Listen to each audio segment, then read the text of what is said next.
What's up, everybody? Thanks for hanging out. My name is Jay White. Today, hey, let's talk for a few minutes about creating habits that stick. This is a super important topic for us to touch on. The reason we need to talk about habits and building habits is that your motivation is going to fail you. It's going to fail you all the time. Motivation is like a pill. You take it and it's good for a little bit and then it wears off. And then you need another pill. But the problem is you can't constantly be getting motivation in quantities that are gonna move you to the next level in your life or in your business. Like, I want you to think about times where you wanted to do something, you were trying to do something and it didn't work out. Like, for example, maybe there was that diet that you wanted to try where it's like, yeah, I need to drop a few pounds, I'm gonna do this diet. And then like the first time that you got hungry, you fell off the track and you reverted back to your old ways of eating, and diets don't work. And by the way, diets don't work.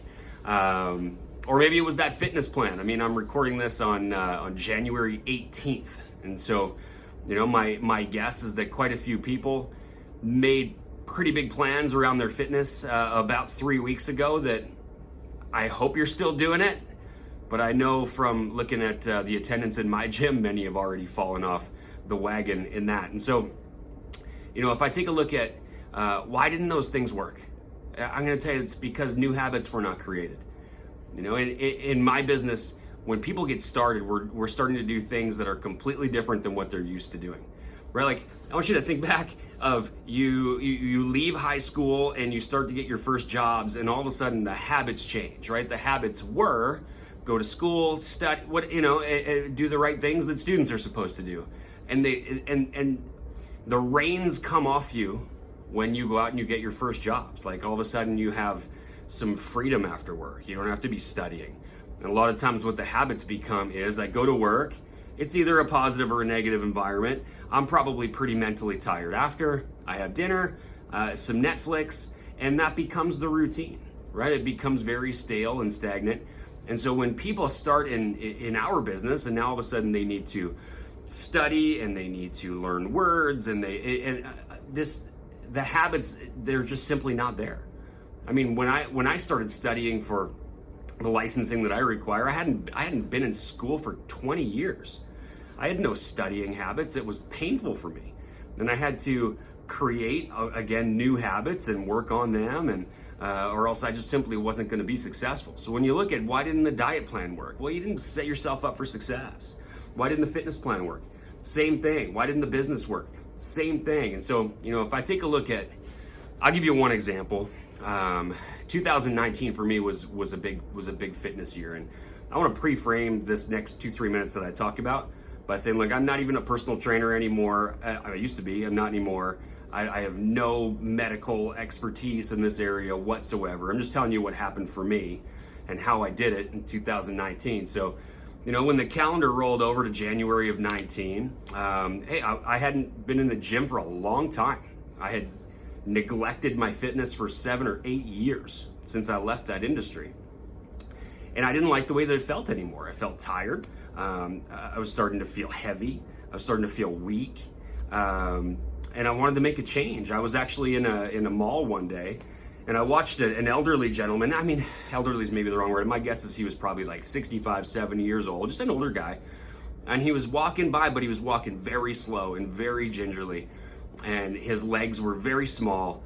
And I remember thinking to myself, hey, if I'm eventually gonna get to an age where health begins to decrease and bodies begin to deteriorate, I wanna start from the highest spot that I can possibly start. If I'm gonna deteriorate and decrease over a long period of time, I wanna start from as strong as I can. And so that January of last year, I picked up the gym. I got back in there, and there was a bit of a process to how my year ended up going very well, because it did go very well. I didn't miss workouts. I would tell you that today I fill out the tops of my shirts where I used to fill out the bottoms of my shirts. I managed to outgrow my wardrobe twice. My energy's up, my strength is up. I just feel great. But there were habits that supported that change. So I'll tell you what they are. The first one was, as I just mentioned, I figured out why I wanted to do it. I wanted to be as healthy and as fit and as strong as I could. And that was step number one. Step number two, I built it right into my schedule. My workouts went into my schedule, and I had to find a time when it was going to consistently work in my life. So I take my daughter to school, I drop her off at 8:35. At 8:35, I go directly to the gym, and then the gym is over at 10:15. I'm in my office by 10:30, and that is in my schedule every single day, and I abide by that. Step number three that was very important to me is that when I built my new habit and I built my new plan, I did it without making it dependent on anyone else. I didn't want to, while I think that there's benefit in training partners, I did not want my training to rely on another human showing up to the gym with me. I didn't want to have to depend on anyone else. So I took that out of the equation. Step number four, I got clarity on how. Right, I was no longer a personal trainer. I was no longer, up to speed on how that kind of stuff works. So I went and I got a coach. I just started following somebody that I liked their material. I liked how they worked. I liked how they communicated. I mean, I'll give a quick shout out to athleanx.com. That's what I started following, and it was outstanding for me and continues to be now. And then number five was that I pre-planned as many things as I could. I wanted to take all the variables out. Right, I didn't want to be reacting in the morning. Right, I wanted to have already done that. I wanted to pre-plan my workout clothing, and breakfast should be handled, and post-workout nutrition handled, and all of the different things that could throw you off from getting your workout in. I just took care of those things ahead of time, and it was monster. It was huge for me in terms of getting that done. And so I did not rely on motivation, because I got to tell you, when I'm driving to the gym, there's an off ramp that goes to my office, and then you go straight, and then another off ramp that would go to the gym.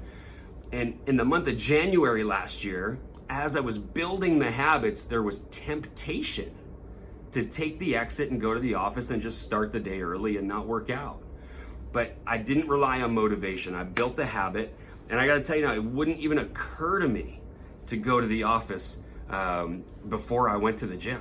Right? And it's just something that's really stuck, and I'm happy that it has. I love how it feels, and I'm excited about my next 5, 10, 20 years, and let's see what I can, let's see how good I can look as a 65-year-old dude a long time from now. Let's just see how that goes. So look, in our business here, in my business, much like in yours, and maybe who knows, maybe we're even in the same business, but there are habits to create.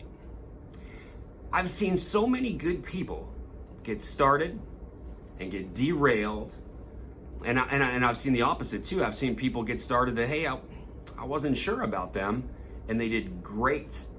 And the difference, and we used to try to figure it out.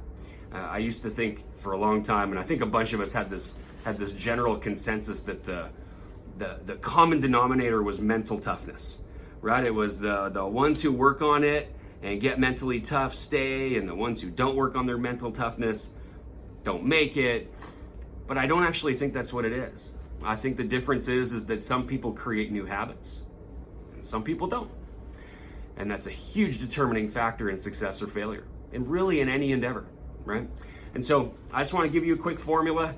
Hopefully this will apply to you, and you can pick and choose some different things that you need to get better at. Let's actually elaborate on that a little bit. When humans can't change it, we can't change everything, right? Like you might be thinking about your life or your business right now and going, man, I need to change this and this and this. I need to get better at that, and I need to do this. And you might come up with a list of 10, 12, 15 things. You're just simply not built to change that many things that quickly. I would encourage you to pick 2 or 3 things that you'd like to change, 2 or 3 new habits you'd like to implement, and go to your list. Go to the ones all this huge list of all the things that you want to change. Pick the most important 2 or 3 and work on those.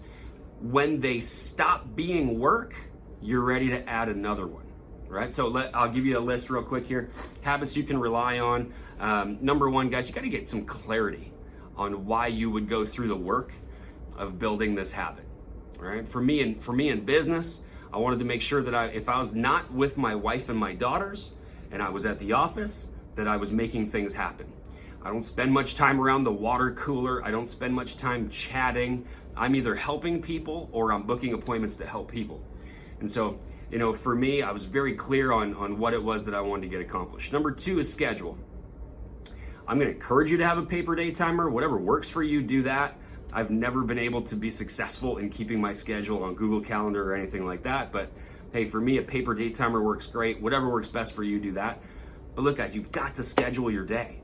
You've got to be in control of your day, or it's going to be in control of you. So get that stuff in your schedule. Number 3, eliminate dependence on other people. You don't need other people to help you build this habit. Whatever this habit is for you, eliminate the distractions of other people and their agendas and their life. There's too many variables when other people are involved. Number 4, get a coach. Like, find somebody who's good at what you want to be good at and ask them to coach you.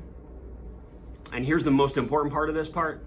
Listen to them when they coach you, right? Like, if they tell you what to do and how to do it because you asked, do it, right? Do the things that they coach you to do.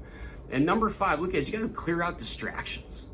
Like, there's so many distractions out there. You've got to work to eliminate them so that you can be successful. I'll call this perceived obligations. Obligations that they only appear to be obligations. They're not actually obligations.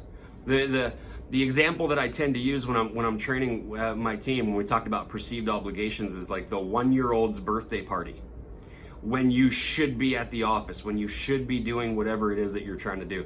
You got to find ways to eliminate perceived obligations so you can stay on task more often. So, hey, look, guys, the last piece I want to give you is this. As soon as you start building this habit, and once you have created this habit and it is solid, the last piece of the puzzle is to defend it. Defend your habit, right? My gym time is as early as I can get there after I drop Hadley off at school to 10:15. When appointments come up between those times, I don't do them. I defend my habit that I've created because it serves me so well. There'll be other times in the day when we can do those other things. So, hey guys, if you found this helpful, please feel free to share, please subscribe, and turn on your notifications. We've got lots more great stuff to get your way, but have a great day, and thanks for spending a little bit of time with us.